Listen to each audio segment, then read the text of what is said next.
Nos presentan un caso clínico en el examen de salud del año 2001, la pregunta 31 nos dice: el cuadro clínico de la rickettsiosis se presenta con A, fiebre ondulante, exantema y diarrea; B, fiebre elevada, exantema y ictericia; alternativa C, fiebre intermitente, ictericia y sopor; la alternativa D, exantema con compromiso renal y gran estreñimiento; y la alternativa E, fiebre prolongada, exantema, compromiso del sistema nervioso central y aparato circulatorio.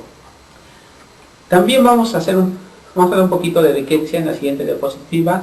La rickettsia son microorganismos intracelulares, mucho más pequeños que las bacterias normales que solemos ver.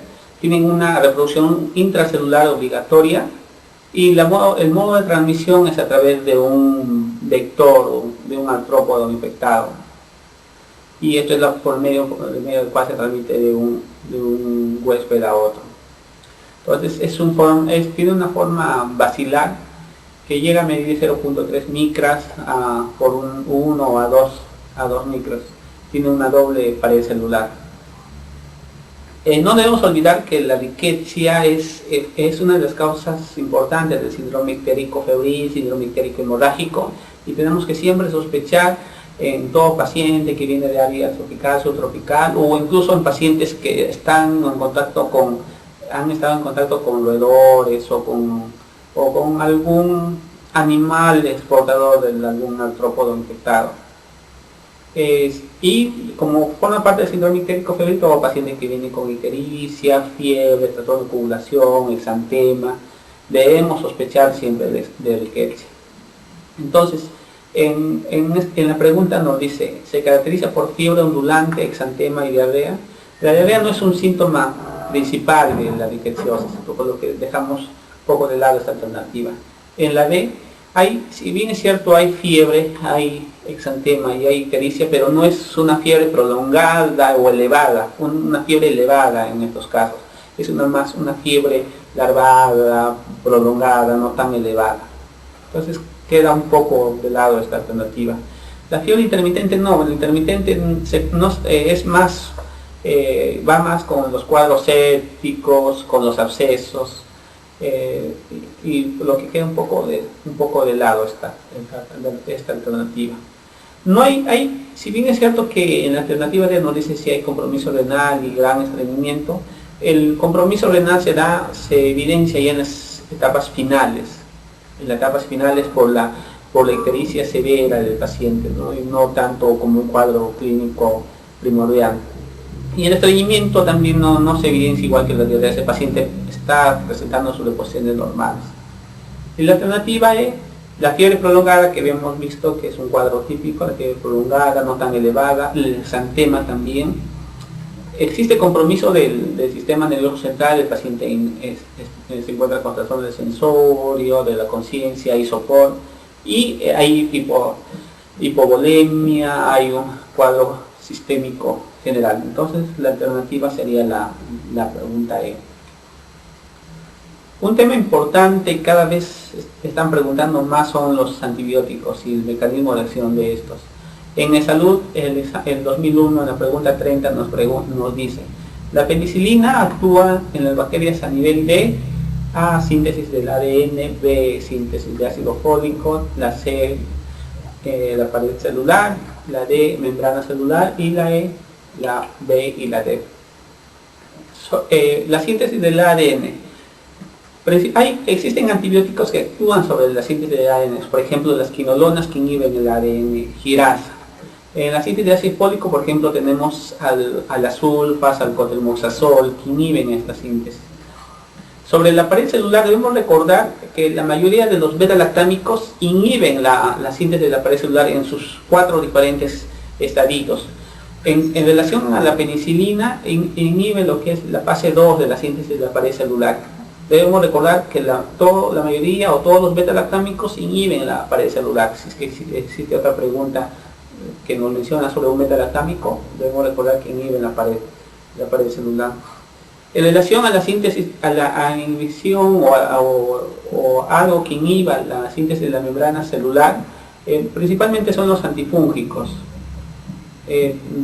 Si observamos algún antifúngico, casi la mayoría de ellos inhiben la membrana celular. Claro, hay algunos que tienen sus dianas más específicos, ¿no? Entonces la penicilina lo que hace es actúa sobre la síntesis de la pared celular, la alternativa C es la respuesta. Otra pregunta que vino en Salud el mismo año, la pregunta 33, nos dice que indique cuál de los fármacos que se nombran actúa inhibiendo la ADN polimerasa. La A, pirafinamida, la B, etambutol, la C, estreptomicina, la D, parece que es rifampicina, y la E, ninguna de las anteriores. En los medicamentos antituberculosos debemos recordar cada uno de ellos. Pasamos a la siguiente diapositiva para ver los mecanismos de cada uno de estos antituberculosos. La isoniazida inhibe la síntesis de los ácidos micólicos. Los ácidos micólicos que se encuentran en la superficie externa de este bacilo. La rifampicina inhibe la ARN polimerasa. El etambutol es un bacteriostático, inhibe también la síntesis de la ARN. La estreptomicina inhibe la síntesis de las proteínas. La piracidamida es uno de los fármacos con mayor eficacia en los bacilos que se encuentran en el medio intracelular. Es un bactericida de medio ácido. Las quinolonas, les había mencionado que inhiben la ADN girasa. La ADN girasa es una enzima que prepara el ADN para la transcripción. La cicloserina inhibe la síntesis de la pared bacteriana. Entonces, regresemos a la pregunta: ¿cuál de estos fármacos inhibe la ADN polimerasa? La piracidamina no, es más un germen es un antibiótico que actúa medio ácido, potente intracelular. El etambutol inhibe la síntesis de ARN, la estreptomicina también. La rifampicina inhibe la síntesis del ARN polimerasa, no se olvide, no es del ADN polimerasa, sino del ARN polimerasa. Entonces ninguna de ellas inhibe la síntesis del ADN polimerasa. Respuesta a la E. Sigamos con los antibióticos y veamos las reacciones adversas de estos antibióticos. En Salud del año 2007, la pregunta 47 nos pregunta: ¿cuál de los siguientes antibióticos se asocia con mayor frecuencia a reacciones dérmicas? A, quinolonas; B, beta-lactámicos; C, cotrimoxazol; D, eritromicina; E, cloranfenicol. Debemos recordar que las quinolonas está contraindicado sobre todo en gestantes y en niños menores de 7 años. ¿Por qué? Alteran el metabolismo de los cartílagos de crecimiento, tanto en los niños pequeños como en los bebés intraútero, que es su principal reacción adversa. Los beta-lactámicos en general, luego de presentar náuseas y vómitos, que es un cuadro gastrointestinal, se caracteriza por las lesiones dérmicas que pueden ir desde las lesiones dérmicas leves, un síndrome urticariforme, hasta lesiones complicadas como necrolisis epidérmica tóxica o un Steven Johnson, ¿no? Debemos recordar en los cuadros, en los beta-lactámicos. El cotrimoxazol principalmente altera produce anemia macrocítica hipertrómica.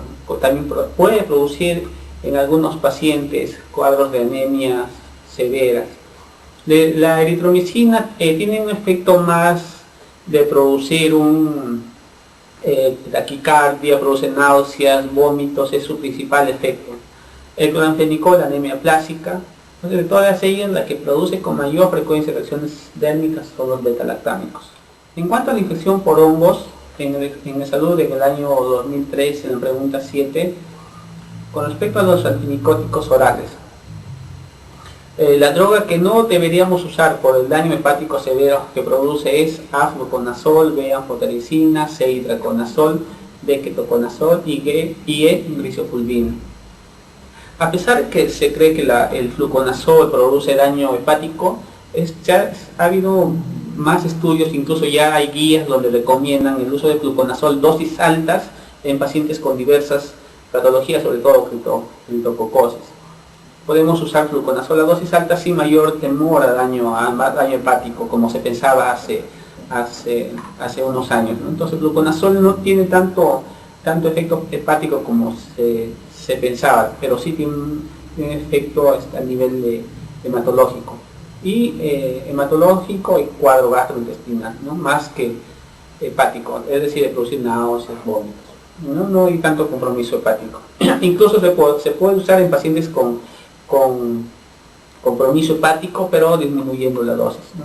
La anfotericina es bien sabido que tiene más un efecto renal, produce alteraciones electrolíticas e insuficiencia renal. Y traconazol es uno de los mejores medicamentos, malo que es